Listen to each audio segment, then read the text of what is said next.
Calling Nation. This is Mordant Charles. Welcome to the other side of live. Welcome, welcome, welcome to the other side of live. This is Mordant Mon, and this is the other side of live, where we are not therapy, just a voice. And in case you are wondering, tonight we are going to have Madam Onça O'Leary, who's going to be talking to us about the Suncoast Burlesque Festival and what it is like to be a dancer, singer, actor, comedienne, etc., etc. But first, my good friend, my co-host, Charles McFall of the Bear Crawling Nation. I thought you forgot my name for a second there. Like, I's Charles. You could say hey. No. That was a dramatic pause, just so that you could enjoy the fact that I'm bringing you in there. You keep telling yourself that, old man. That'd be all right. Who is this, and what is your name, and why is this microphone in my face? Well, I don't think you would ever wonder why a microphone's in your face. You were born that way. We both were, weren't we? I think so. And you know what I did? I did forget something. I wanted to introduce you this time as the dark side of positive. That's right. I figured you want to, and then I forgot because I was thinking about other things too. I even wrote it down on my notes, and yet I ignored them. So I am getting texts from our guest tonight. She is still trying to call in, so that's interesting. This is going to be a fun show. I can tell already. Well, what number did you give her to call in? I gave her 813-413-7133. I'm looking at it right now. That is the correct number. Hopefully she's queuing in there. I may actually have to call her, and that means you get to shuck and jive. You get to do a little bit of shuffle and sidestep while I do a side call and go, "This is the number. Call us back now." All right, so you're off to do that then? No, not just yet. We got a few minutes of just talking about what happened last week, which is we were talking about staying comfortable equals the death of your dreams. I thought it was a very interesting show. I was intrigued by it. What did you think?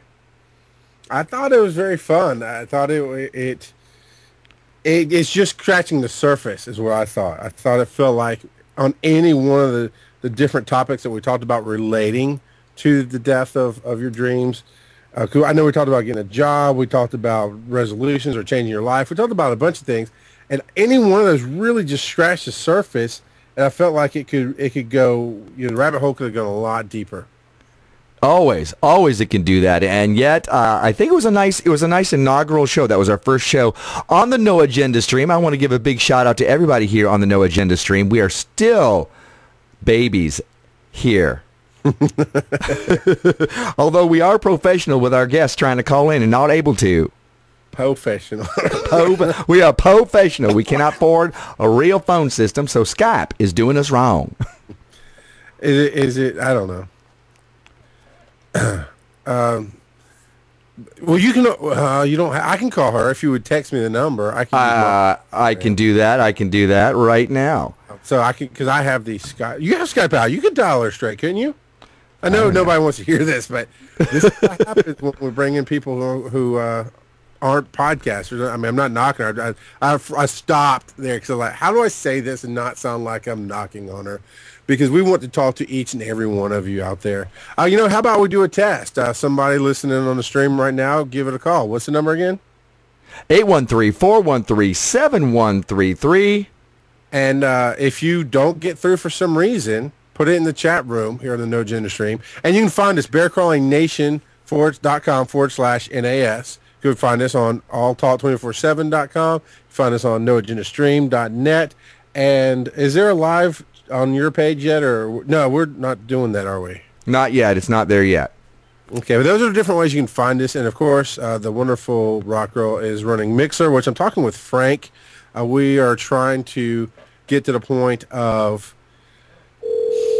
where we don't have to use Mixer, because No Agenda has tools that we can use that people can listen to on the phone.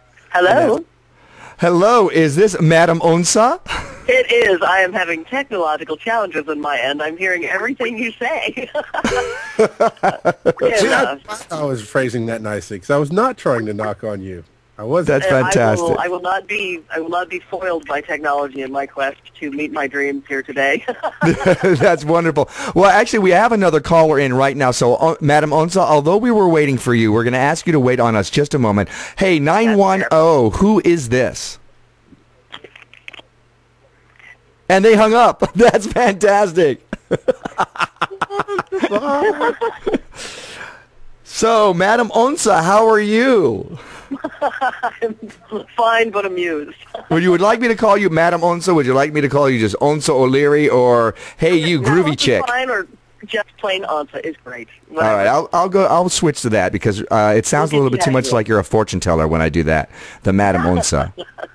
If I could have told the future, I would not have augured for this little technological snafu.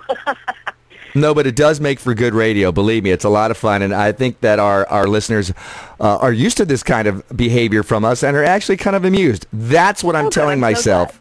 It helps get me sleeping through the night. So, why don't we start with, can you tell us a little bit about what you do? I mean, I know what you do. You're a good friend of mine, but can you tell our audience, what is it exactly that you do? I would be delighted. The shorthand version is that I'm a performer, entertainer, and event production person. And I host a number of festivals and workshops every year, but I also maintain my personal touring and teaching practice running around the country. I sing, I dance. I primarily teach belly dance, but I work sort of broadly in the cabaret field. Does that help? That's fantastic. I actually met you, I think I met you in Asheville, North Carolina. That's right. And you own, is it a belly dance troupe? Is it some other troupe that you own up there? Well, there's a couple different things. I have a satellite dance group, as it were, in Asheville, North Carolina, which is called Baraka Mundi. It was my primary performance outlet for about 10 years, doing a little bit more of a traditional style of belly dance, and in a more of a folkloric, what I always considered an ambassadorial role for belly dance, because a lot of people in the regular world don't know, who we are, what it is we do exactly. And I tried to always create sort of a family-friendly, full immersion adventure with that. So that's Baraka Mundi. But about 4 years ago, I realized there was so much more that I wanted to do as an artist in the performing arts, and I created another group called the Mezmer Society. And that is really my primary creative outlet at this time in terms of performance. The Mezmer Society?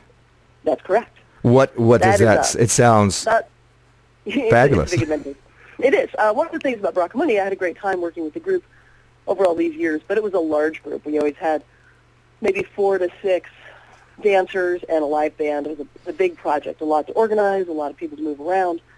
But nowadays, with Mezmer Society, basically took the big band, big dance company model and boiled it down to one of each. So it's myself, singing, dancing, generally entertaining, and a fantastic vocalist and accordionist named August Hare, who incidentally is about to finally come out with his amazing album.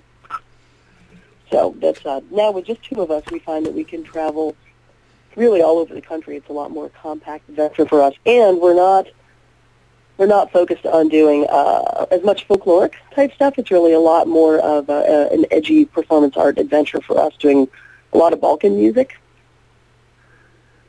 Right, so, right. Yeah, I've actually seen you. I've seen you perform, and it's a very interesting experience because most of everything is done in another language, so you don't understand almost anything, and yet it's very nice to watch it. It's something that's very moving. Well, thanks. We certainly strive. Well, look, we're trying to dial it in now. Let me see. Can you see now? I hear 2 things. Let's see if we can, in our adventure here in radio. I'm going to get rid of... Are you there? I am. Excellent. Now, what I need to do is turn down whatever those speakers are so that we don't hear the echo. Almost anything, and yet it's actual radio. Oh. Nice to watch. It's something that's very moving. Okay. Well, thanks. We certainly strive. Now. This is hilarious. Can you? Can you turn down the speakers? Is that better? Are you still there? Much better. Hey, there we go. Okay, I was hearing the, thank you, I was hearing the echo of your show coming over. And it was very, very delayed. Now, this leads me into something else that you're involved with, which is perfect for what we seem to be doing tonight, called the Accidental Circus. That's correct.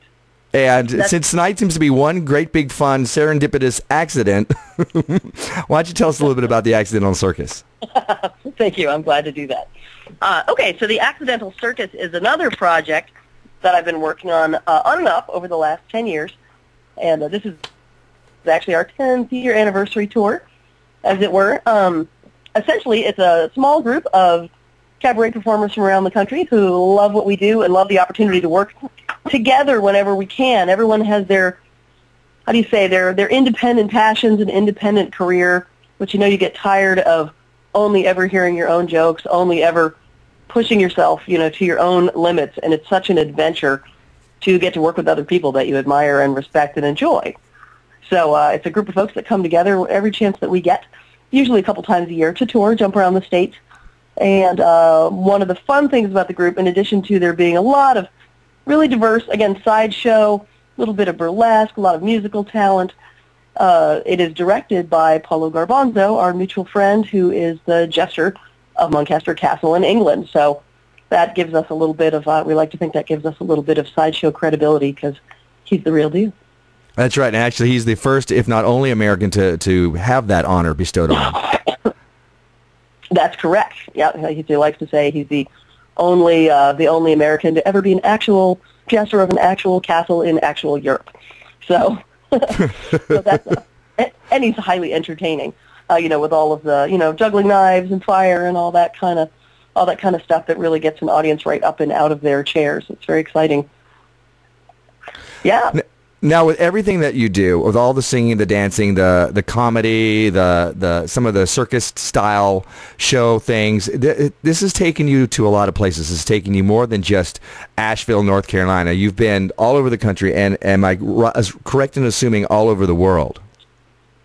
Yeah, that's true. And for me, personally, this last year has really been my opportunity to break out of North America. I got to teach and perform.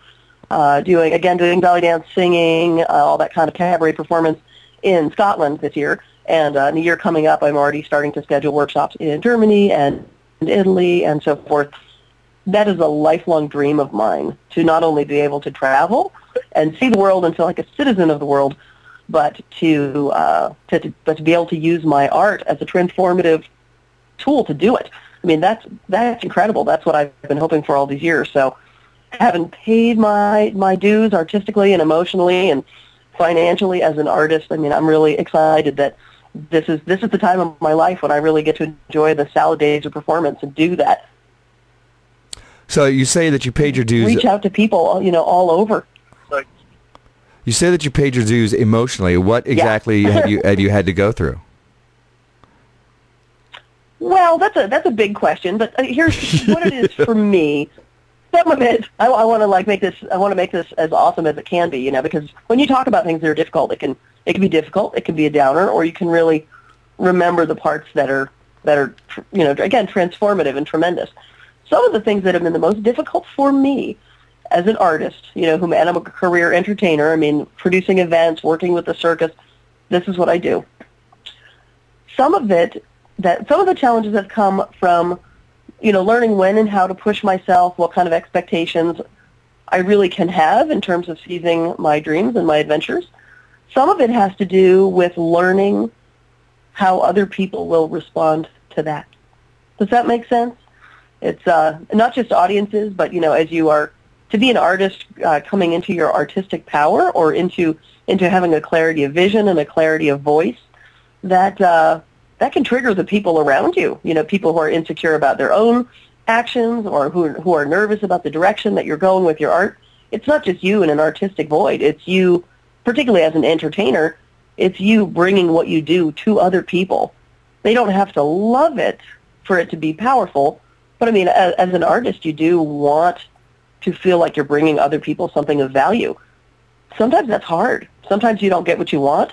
Sometimes they don't get what they want. Sometimes it takes a while. You know, you try something new and it's rough and it's bumpy and you struggle and you agonize over it and you have to refine it and you have to find a new way to explain it or present it or, you know, otherwise be effective in communicating what it is that moves you and drives you to inflict your performance life on others.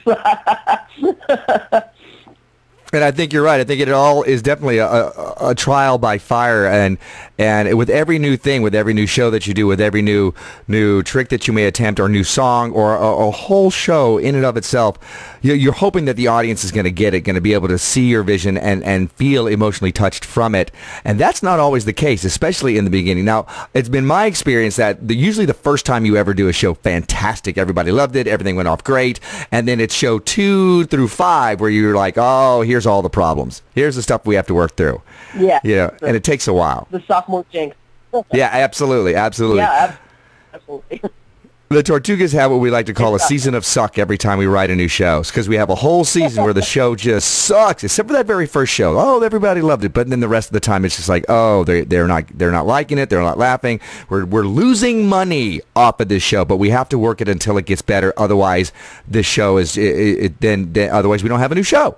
So you keep working that. Yeah, there's a powerful lesson in being patient with yourself. And knowing that, you know, today may be your day when you're the hero, you're the star, you're the one who's transforming culture. And then there comes those days or those hours or those months of uncertainty where you're really having to build something that's solid and not just driven on a cult of personality as a performer. You know, something that is something that's larger than the burst of inspiration. You've got to be patient with yourself. And know that you're going to have those days when it's just not exactly what you need it to be for a while, and it will get better, and you will attain, you know, with patience and stamina, you can create that, you know, more of an enduring. I hate to use the word high, but you know what I'm saying, like more of an enduring presentation or product or experience for everybody involved. I think that's part of why it's there. You have to learn to trust the process. And we have to learn as human beings that there is a process and to be okay with that. And I think that's part of why things are difficult for us. So that we can learn, look, it's not just the end result. It's the journey to get you there, because not only are you creating a great show or great product or whatever it is you're doing, you're also changing yourself. You're becoming the type of person who is able to slog through the difficulty to get to the other side. If you don't go from inspiration to glory, because then if you had any kind of hardship whatsoever, you wouldn't be able to deal with it. You would crumble. You wouldn't have a strong enough ego. But if you've stood on stage and thrown out a joke to silence, or to people just going, no, which some of my friends have had to deal with, then you have a big enough ego to stand that. Then once you hit the glory, it's okay. Yeah, and if you have an off night, it's not a big deal. You've dealt with all that. You've paid your dues, just like you said. I'd also like to say that, you know, everything we're talking really is about my and your, you know, shared experience as entertainers and performers. These same things are true for me as a parent. You know, I have 2 young kids, and I have, you know, always been I've been their primary breadwinner, you know, and primary caregiver, and you know, that's a lot to take on, right? And with parenting, you would like to think that it's always easy, and that, you know, that little kids are like puppies and they're always glad to see you at the end of the day. But you know, when you're also the person trying to get people to brush their teeth and trying to modify their behavior and trying to get them to bed and trying to get them to do their homework, there's a lot of you know, talk about a tough crowd. You know, you're trying to slog through some of the really challenging parts of parenting. You know, you again have to say, you know, I'm getting no validation from this child who does not want their teeth brushed. You have to know that you're doing the right thing, and that in the long run, you know, that in the long slog, in that season of suck, it may be the terrible twos. In that season of suck, that it's going to turn around, and you're trying to create the most important thing. You know, to have the most important creative experience of your life is trying to make other people that people want to be around, people that make the world a better place. It's not an instant turnaround with kids. Now, do you find that it's how is it balancing your career and what you do with raising your children? I mean, it's challenging, of course, like anyone, and I think that anyone with a desk job feels the same way. The upside for me is that, of course, as I'm self-employed, and I always have been, my time is self-structured. That means I have a lot of time, during the day, during the week. I'm not one of those parents who only ever gets to see their kid at the end of the workday, or in the rotation of the custody schedule or something. I really get to spend a lot of time with my kids, which is great. The downside of that is, sometimes I think that they will spend their life thinking that their mother spent her whole life jacked into a computer because they see less of me, in the cabaret and performance venues than they do in the administrative slog part of of having an artistic career. So, I have to really say, I need to get up away from this computer. We need to go out in the yard and climb a tree and kick a ball and, practice German vocabulary, or I need to take an active interest in what Legos are doing for an hour in order to fully engage as a balanced parent. On the other hand, it's really important to me that they get to see that it's possible for an adult, to pursue their passion and their love, be it in business or arts or sports or whatever, have that be, a major flavor in your life and not just something that you only get to do a couple weeks a year when you have vacation time, It's really important to me for them to see that they could do that too, whether it's, paleontology or physics or Spanish buttonholing. I don't care what it is, but whatever their passions are, I want them to see that it's possible to seize it in their day-to-day life and make it integral to their identity in their own family's lives, Right. Now, somebody in the chat room has asked, do you ever take them on the road with you? Oh, we sure do. I actually was I was in Europe for the first time in a very long time this year. I was in Europe for a month and had both kids with me, and it was great. They were magnificent. They ran for trains. They talked to little German kids in the playground. They ate all kinds of food that we couldn't even pronounce. They were fantastic, and I'm looking forward to doing the same. I expect to be in Europe probably for another 2 months this summer, and so the kids are starting to learn Italian because we know we're going to be there. Now, they were talking to the little German kids. I know that they've been learning German. Do they have enough German in their repertoire to be able to speak to them? Well, little kids, mostly the language they speak with each other is, especially little boys, is climb, kick, king of the mountain. Those kind of kinetic activities are pretty universal. Like, they saw a bunch of little German kids standing on a pile of hay bales, and they knew the score. Right. They ran for the hay bales, they climbed to the top, they introduced themselves, and everybody starts jumping around. So, I always say, what we're best qualified for at this point is shout out the noun. Like, if you want to stand around the grocery store and name every vegetable, we can all do that because that's what you learn on flashcards. Their applied German, from talking to other little kids, it's something that has come, incrementally and experientially, if that makes sense. And they have times when they come over and they're like, I don't know what this kid is saying to me. We've had to get a German adult to help translate, help to make it all happen. But kids want to get along if you give them a chance. They want to have an opportunity to play that transcends anything else, as far as I can see. You talk about being a parent, and that's I've got 3 small kids, and I've had all kind of reactions to what I do. But we start off talking about you're in a burlesque show, which you need to explain how that's different from stripping, because I know a lot of people don't get how that's different. And I know one of the things is you can clear that up. But I'm sure you've gotten grief over your raising kids, even from people who don't understand it's burlesque show, whatever. And so first, explain what burlesque is, and then explain how you've dealt with the negative ramifications from people giving you grief about being a parent, if you will. Oh, yeah, thank you. That's a great line of inquiry. And it's a huge subject. I mean, you could write a doctorate on this subject all alone. But, there are 3 different areas that we probably want to check in with about this. One is that I am a professional belly dancer. Belly dancing, in its root forms, is a non-gender specific celebratory folkloric art. In other words, if you go to the countries of origin, everybody's doing it. It's like the Macarena. It's not something that 20-year-old women do to titillate men. It is, your uncle's up on the table dancing at the wedding, and all the little kids are doing it, and your grandma's doing it. It's just dancing in those cultures. It's really only kind of in the West that belly dancing has become this kind of, unfortunately, sort of exoticized, if that makes sense. So, belly dancing has a lot of folkloric roots. Now, of course, we can do all kinds of crazy stuff with it as a performance art, but let the public know it has folkloric origins and is family-friendly, as it were, in its roots. Now, burlesque historically it's a much bigger term than the striptease, which is what people think of now.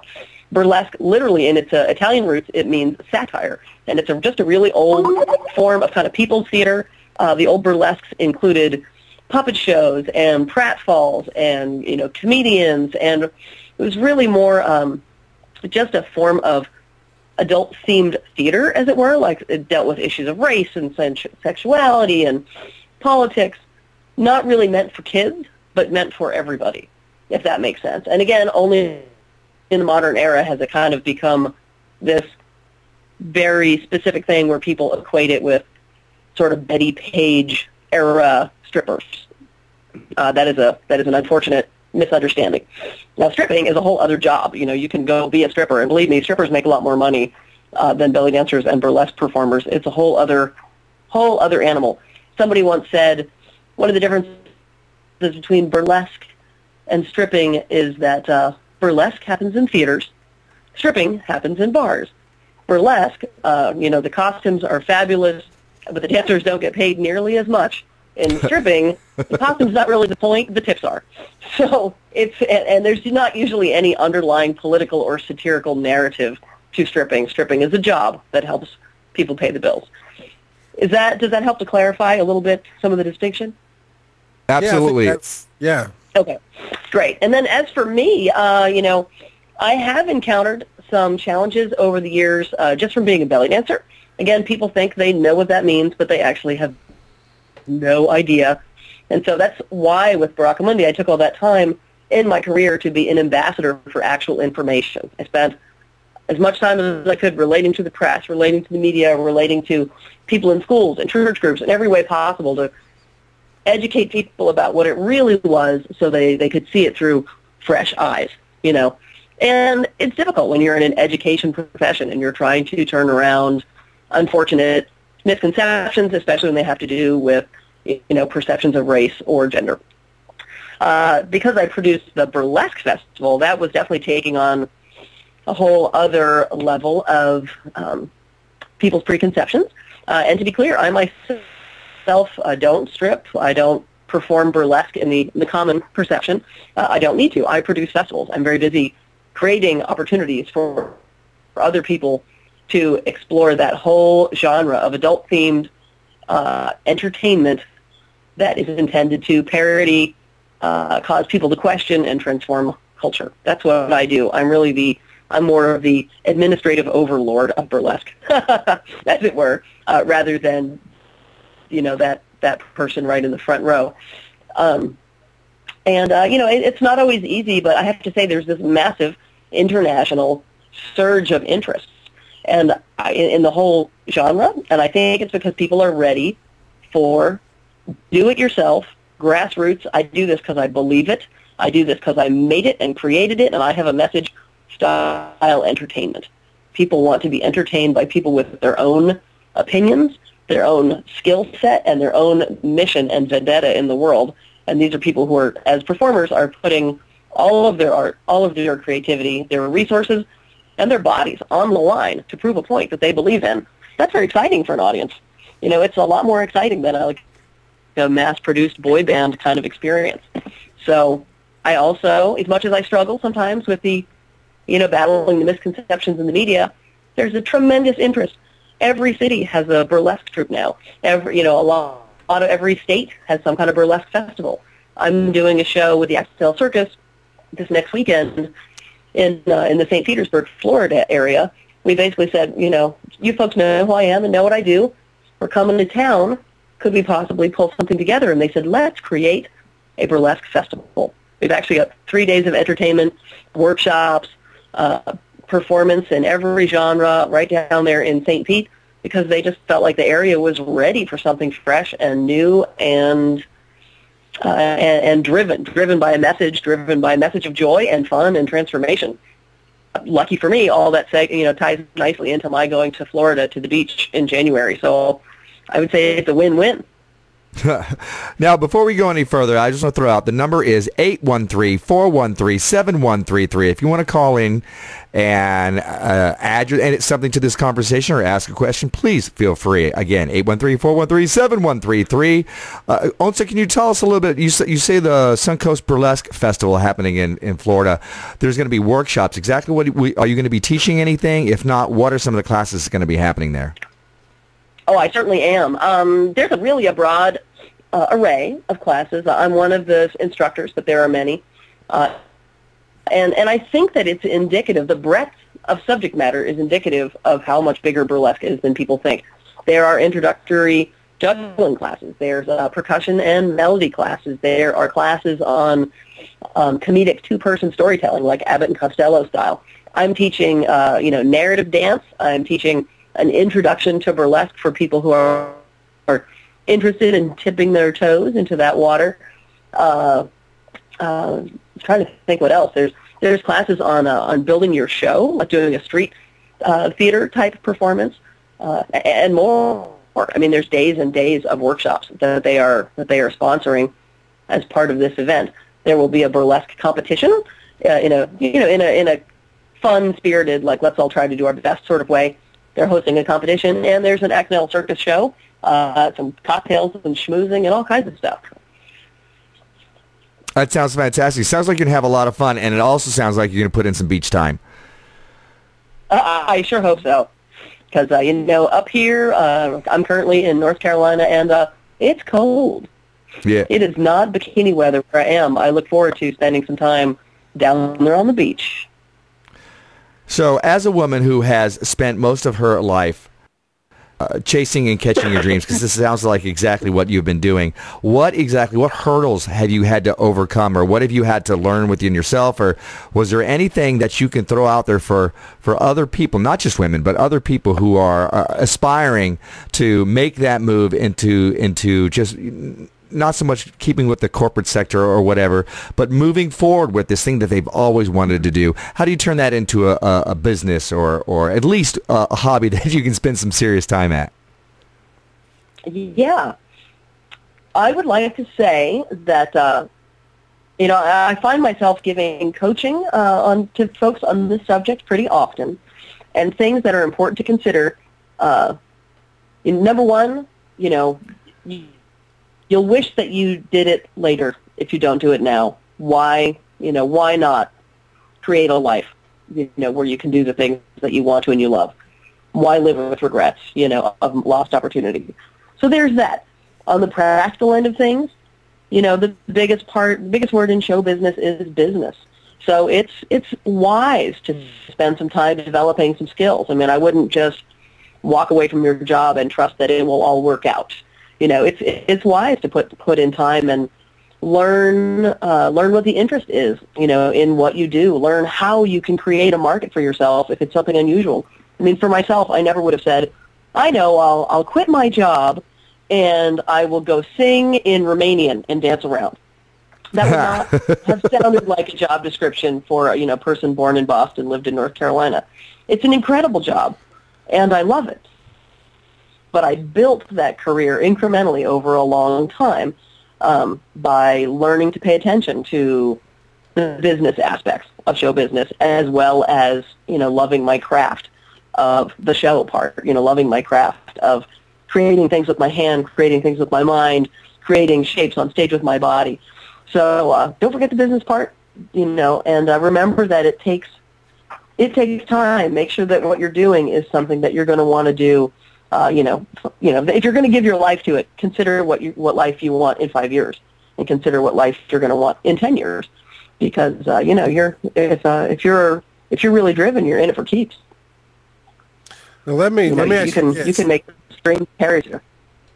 Right. Are you married? I was, and I will be. I'm remarrying in a few months.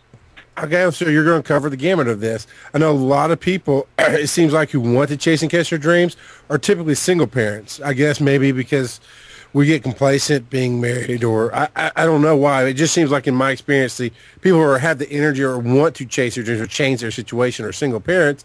How has that affected you being married and being a single parent and then, of course, getting remarried here shortly? How do you chase your dreams when you're balancing the family, when you are the support? It's hard, you know. I mean, anything worth doing is, you know, probably brings some challenges with it. And for me, you know, the situation that I had evolved with my previous husband was essentially that, you know, I was the primary breadwinner, and I needed to travel a lot. And when I came back, I did everything that I could do to spend as much time as I could with the kids. But in that way, I ended up assuming the sort of more traditional masculine role, I guess you'd say, in the relationship. And, you know, and I was grateful to be able to do it because, of course, I love my job. But, you know, but it was at a real cost in terms of, you know, time that I missed with my kids. You know, it was always a tricky balancing act, let's say.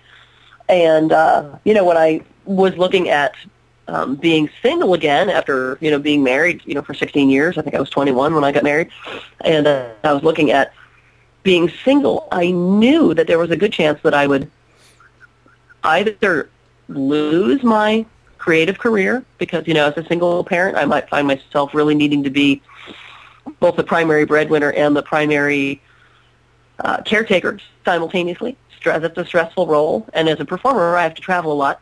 So I really had to come to terms with the fears of losing everything that I had built. And here's the important part. I had to come to terms with the fear of losing my self-image. You know, I had a lot of pride and a lot of dignity in being like, well, you know, we all make compromises in life, but at least I know I'm a good provider. And, you know, and I get a lot of validation, you know, out in the world, you know, when you've got enthusiastic, you know, crowds and so forth. I knew that I really had to look that in the eye and decide what was important for me, because there was no guarantee that I was going to land on my feet, you know, as a single parent, you know, in any kind of easy way. I could have found that I needed to go work in somebody else's office for a few years while I got my feet under me. That was a very powerful time for me, you know, really having to look at what was most important. Love my job. The most important thing for me was to provide serious stability and a sense of hearth for my kids. You know, I was prepared to let it all go.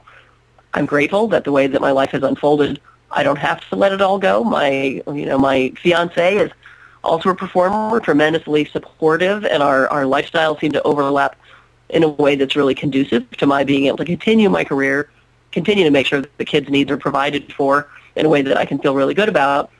But I didn't know. I really had to roll the dice on that one and do what I felt was best for the kids. As a performer, it was a big step.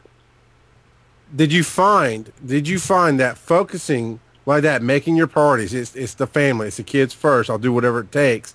Did you find that focused your energy on chasing and catching your dream and helped you get away from the crap that could have distracted you, or did it just make it kind of stressful and tight for a little while? Well, I mean, you know, let's be realistic. Some of each, you know, transformation, change, divorce, you know, those things are always, they're difficult, you know, because even if you are in a bad situation, a lot of the times we find ourselves, you know, acclimated to it, and any kind of change can be, you know, intimidating. But I found for myself that the time spent really looking inward at my family and thinking about, you know, the kids and how to make the best situation for us as a family, you know, again, with an eye to the long view, it really felt better than I would have thought. Once I was able to let go of some of the fear of, you know, of losing my sense of who I am, what am I now? Now I'm just a stay-at-home mom, you know, as if that's not an amazing full-time job. You know, it actually was amazing, because the more energy that you put into your family, the more you get out. You know, we feel stressed and tired as parents sometimes because your focus is so divided. You're supposed to be all things to everyone. You know, provider, you know, making food and providing discipline and making sure homework happens and cuddles and birthday parties, and then also to maintain a full-time career, manage a household. That's a lot. And when things really became rarefied for, like, how are you going to take care of these kids right now, in this moment, for as long as you are their resource, it was actually peaceful in a way. You know, it was really, it was like, I didn't have a great sense of loss about letting anything else go. It turns out I had a great sense of deepening with my kids and my sense of myself as a parent. It was very powerful. Well, it sounds like you've got a lot of accomplishments and that you hit a lot of benchmarks that you wanted to along the way, and that you're actually very, very happy that you've taken this high road. Is there anything that you would have done differently? Is there anything that you look back and go, oh, okay, maybe not that, or this should have been, I should have tweaked this way? No, my life's been perfect the whole time. That's wonderful. Less rhetorically, I will say, you know, I'm a very devoted person, and I stayed in my marriage for about, I think it was 16 years, and you know, some of that time there came a point when it was, you know, I fell into that thing of, you know, well, it's for the kids, and you know, I'm not going to go down the path of regret because everything has worked out marvelously, but you know, if I had been my own friend at the time, I would have said, you could probably let this go like 5 or 6 years earlier. You know, but I was making the very best. I was making the very best choices that I knew how to make with the tools I had at the time. Now I think I could probably, you know, I would guide a friend through it a little bit differently, and try to buy them a little bit more time. You know, life is so short, and you never know when things are going to change radically. I lost a friend in the cabaret community unexpectedly, you know, just like that, you know, just a few months ago, and you think, oh, that could happen to anyone. You know, he was 44, boom, just like that. Left a, you know, great guy, left a wife and kids. You don't want to be that person who looks back and thinks, oh, if only I had done things differently. I wish that I had let myself make the changes that I wanted and knew I needed to make years earlier. You know, I wish I had given myself permission to not always do the hardest thing and not always, you know, stick in with dogged determination. I believe that endurance and devotion are really valuable, but there comes a point when, you know, it's really okay to let go and move on to the next adventure. And I did not recognize those landmarks when they were in front of me. And, you know, it's time I could have spent. It's time I could have spent differently. It's time I could have spent differently with the kids. Time I could have spent differently in my art. You know, I could have saved that chunk of my 30s for something else. But, you know, again, here I am. You know, life is a glorious adventure. And, you know, I try not to dwell too much on the coulda, shoulda, wouldas. Do you think the kids are having a much richer experience now that you've moved beyond that hurdle? Oh, yeah. I mean, that was really what did it for, what as a parent, that was what pushed me through my own sort of pre-programmed, you know, this is how you're going to run your life, this is how you're going to run your marriage. I started to see that I could endure circumstances that were not optimal for me, but what I was actually choosing was for the kids to do it as well. And that's not how I want my kids to live their lives. I will put up with anything, and I will do dumb things to sabotage my own dreams unwittingly. But I don't want them to do that. I want them to seize life with both hands as a great adventure.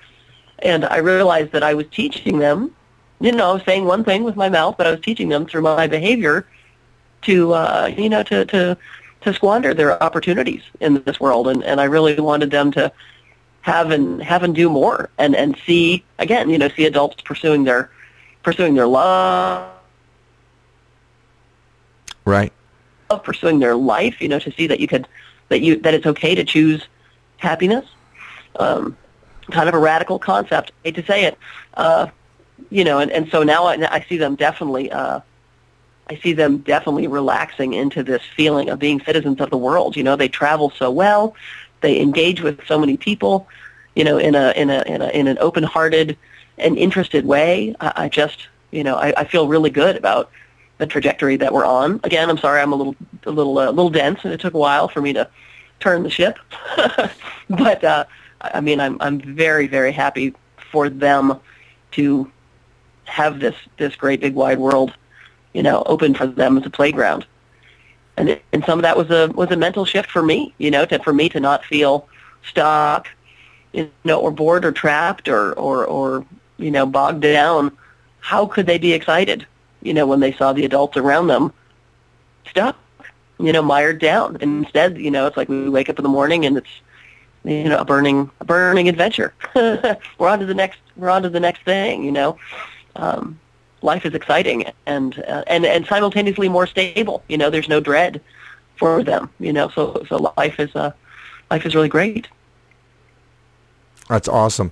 Now, beyond what you've given us so far, is there anything that you have to offer, any suggestions that you might give to anybody aspiring to take a similar path or even the same path that you've done? Any helpful hint? It's incredibly important to be, people say this all the time, be the very best you can be and not, a replica of someone else. Personally, I'm amazed every day that I have the career that I have because there were no prescribed paths. I've essentially self-invented this job, and I reinvented my genre to make it something that would be interesting to me, and have the kind of positivity of message that I can throw my life behind. In the fields of belly dance, in the fields of burlesque, there's a lot of tendency with newer, younger artists, whether it's age or just, years spent in the craft. There's a tendency to just do the things the cool kids are doing, and I find that really frustrating because, I know the cool kids. I know the people who are, very skilled and internationally sought out performers. And what they say is not, oh, you did a good job imitating me. That's cool. They go, ew, that's creepy. I really wish that you would find your own voice. Choose your own costumes. Find music that you love. Find your own way and find your own voice and reinvent this genre to be something it's not already. Don't just be someone else because you will never be them as good as they are. You're much better off, and you'll be more satisfied at the end of the day, because whether people love it or hate it, it's something that's authentic to you. It's not a question of whether you could keep up with the cool kids. That just takes art and life and puts it right back in junior high. None of us need to do that. Find your own way and find a message that's worth giving your life to. Wow, Use powerful your art words. to spread that. Thanks. Very much so. Thank you. I really thank you. Thank you for joining us tonight, Onça, and I really appreciate you coming on here and sharing your life, sharing what you do. I'm going to ask you to pimp yourself out a little bit right now so people can find you, find the Suncoast Burlesque Festival this weekend, all that stuff. So where can they find all this stuff? There's a thing called Facebook, which is really useful. I know that there are Facebook event pages for the Suncoast Burlesque Festival. Incidentally, the XL Circus is also doing a show in Asheville, North Carolina tomorrow night as we make our way down to Florida, and in Charleston, South Carolina on Thursday night. Then we'll get down there. All of that information is on Facebook. I think that the Suncoast Burlesque Festival also has its own website, which is probably suncoastburlesquefestival.com, if I'm not mistaken. And if you want to find out more about me and all the festivals that I organize and all that sort of shenanigans, you can go to hardestworkingwomaninshowbusiness.com. Very nice. Very nice. That's excellent. And now the last thing I'm going to ask, I'm going to put you on the spot a little bit, and I warned you that I would do this. Would you grace us with a song? Oh my goodness. Oh, you did warn me about that, didn't you? I did. You can tell me no, but then everybody's going to be disappointed and see that I actually have no clout. I will lose my street cred, and since I barely have any, that's not conscionable to me. Well, I have to say, if my technological fumble with Skype at the beginning didn't already compromise you, then you're probably doing better than you think. But yeah, sure, I'll sing you a song. I should have brought a glass of water. Do you have anything specific that you want to hear, or do I just have to make this up as I go along? You can just make this up as you go along. We have about, just not too long of a song because we're starting to get close to the end of everything. Something, I don't know. I've heard you belt them out before. Very sultry and wonderful. So go ahead. Well, thank you. Real quick, a lot of the chatters in the chat room have been saying you're an inspiration and you're very brave and they're very they love the advice you've been giving. And the latest one was Lala Siegfried says you're really inspirational. You sound like a badass chick. Oh, well, thank you very much. I appreciate it very much. I mean, one thing about that is everyone always seems cooler on the internet than they are in real life, as they say. And, I really believe the things I say, and I live by that code. But like everybody, I have my days of doubt and my days where, you wake up, with the proverbial zit in the middle of your nose or whatever, and you think, I'm not as cool as people think. But there's always another day to try and try and try again. And there's Noxzema. Yes, and due to the powers of stage makeup, no one needs to know. All right, let me sing you a quick song. Usually I'm yelling this in a giant theater, so it's funny to be Skyping this, but let's see what we can do. It was so bad that I had to keep drinking just to endure all the things you were thinking up for me to do, up to do to me. Life was so hard, my insides were scarred like a gun ball. I yearned to be drunk, to put up with you, to put out for you. It's not a cheerful song. I hope that's okay. I once was a delicate flower, the brightest light in the room. Oh, but somehow I lost all my power. Living on cruel life seemed so cruel. Toilsome and heady, the gin kept me steady for a while, as did denial. When I fled from your bed and relinquished the gin, all of these feelings came flooding back in. Now I'm a queen,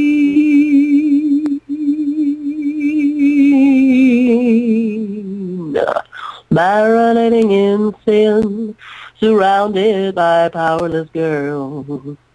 Well, my days they are full and my nights they are too, but the heart of my mind is plagued with rue, for I dwell in a hell of years wasted with you, wasted with you.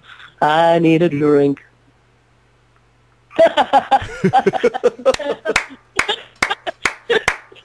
Thank you. Oh my God, that was wonderful. And of course, the chat room lit up with "She sounds amazing." Wow, gorgeous. All the great accolades that you deserve for that voice that I have heard before and grown to love. Thank you, Onça, for joining us tonight on the other side of live. I really appreciate you calling in and spending almost an hour with us now. It's been really a great adventure, and thank you for the conversation helped to take me a little bit deeper in these kind of conversations that I usually go, and it's just because I think the world of you, and anyone who wants to spend some time listening to what we can talk about, I'm flattered and excited. Well, thank you very much. I will probably be calling you tomorrow to give you just to talk to you about this. It was great having you call in and just to connect again. I want to say hi to you and see how everybody's doing. So, thanks for calling in, Absolutely. And I release you. Thank you, both of you. Have a great night. Good night, Onça. So, Charles. So, Mordant. What did you think of the golden voice? She again just scratched the surface, man. She's got a lot inside of her, and a lot of is a very good, strong female lead there. It's just actually is cross-gender really, but just whole taking care of the kids, the family. It was really cool. She had a lot of.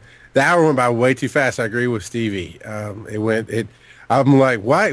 Oh, you are kicking her off because we got 6 minutes to go before we're done. So yeah, that was very cool. Good. I'm glad everybody liked it, and you know what? I actually maybe it was my trick to get her on here so I could record one of her songs, so I can listen to it anytime I want. There you go, But now, man. before we take off, before we start pimping everything out as we normally do, it's time to talk about Success Freaks segment. That's right. Those of you who are following along with us, and we really, really need a little jingle for this segment or something. Those of you following along with us, Charles and I are going through the book, Double Your Income, Doing What You Love, which is, the title is deceptive because it's mostly about achieving those goals that you have always wanted to move forward with. And we're going chapter by chapter through each month. And right now we're still on the first chapter. If you want to catch up with us, I believe that there will be a link on the Other Side of Live in Facebook, our Facebook fan page, The Other Side of Live. Right now we're on chapter 1 where we are doing immediate gratification abbreviated. And Charles, would you remind them what yours is? Mine is to do more serious work for the nation, to not say, whatever, I'll get to it later, but to actually spend, trying to get an hour or two a day, 5 or 6 hours a week of focus on the business, not the production, but the business side of it. That's mine. That's right. And you've already done your week to week to week to week. Mine, of course, is I'm going to speak to 1,000 people at least once a month. Abbreviated. And I finally did mine this past week. I did it on Stickcam, and I recorded it and actually put the link onto facebook.com/The Other Side of Live or facebook.com/BNC Tosol. And when I listened to it, it looks great. It looks wonderful. Wow, what a great speech. No sound. Zip. Zilch. Nada. Well, if a tree falls in the woods and there's nobody there to hear it, it doesn't count. I know, brother. You and I have already had this talk where you're like, dude, you got to do it again. You got to do it. I'm like, no. And now I'm like, yeah, I should do it again so that there's something there. But it's a punch. It's a punch to your knee, isn't it? And it knocks you down for a second when you got excited and it really didn't happen. Yeah. Yeah, I did. I left it up there, so there's 15 minutes full of video with no sound there. It is like the universe thumbing its nose going, how bad do you want this? Do you really want this? Really? Do you really want this? Show me. Do it again. So I get to do it again, although I have put in my official time. So I think that catches us up on the Success Freaks segment of our show. Let's begin pimping everything out. You can find Charles McFall, The Darker Side of Positive, on bearcrawlingnation.com. Yeah, I'm tired. That's okay.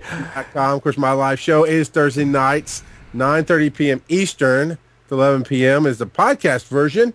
And then from 11 to 11:30 p.m., we do a hangout afterwards where you only get that here live on the No Agenda stream. That's bearcrawlingnation.com/NAS, 9:30 p.m. Eastern. That's right. And that's that same thing for The Other Side of Live. You can find us via bearcrawling.com/NAS. Of course, our show, for those of you listening to the podcast version, our show is broadcast live at 9:30 every Tuesday, Eastern Time, 9:30. I believe, again, on Thursday is a replay at 2:30? 2:30 to 3:30, and then on Saturday sometime. I don't know. Go to bearcrawling.com/NAS. There is a calendar. You can check it out. And there are links attached to the calendar that if you use Google Calendar or iCal or the BlackBerry calendar, whatever, you can actually add the schedule to your own calendar so you can see it at any point in time. There you go, baby. As I've already said, facebook.com/BCN Tosol, Bear Crawling Nation, The Other Side of Live, for our Facebook fan page. And you can always email us. If you email us, tosol@theothersideoflive.com, we will probably read your email on the air if you'd like us to. That's right. And we do have a few more places you can find us. Something that you sent me an email on. I waited to discuss it here. You can find the show, The Other Side of Live, on an app called TuneIn. That's supposed to be for radio stations that do live streaming. And actually, I need to get my slave to get No Agenda Stream on that app. But you can get it's on The Other Side of Live is on TuneIn. And you can use it on your Roku box or your phone or your computer or anywhere else. Also on Stitcher Radio. That's another app for the phones and the tablets. STICHER, Stitcher Radio. You can find all the Bear Crawling Nation shows listed on that application as well. And, of course, the Bear Crawling Nation app that is in the Android store for all your Droid devices. Lastly, theothersideoflive.com if you want to find any of the older shows that we have already laid down. All right, I think we are just about hitting our time. I don't have a second countdown. I see that we're on that last minute. Anything else you want to say out there, Charles? Nope. Thank you for listening in. Thank you, Onça, for calling in. What a grand, wonderful time. And we will see you again next week. Ciao, Dreamcatchers. So raise your glass if you are wrong in all the right ways, all night underdogs. We will never be anything but love. Boom, baby. Boom, baby. Little free.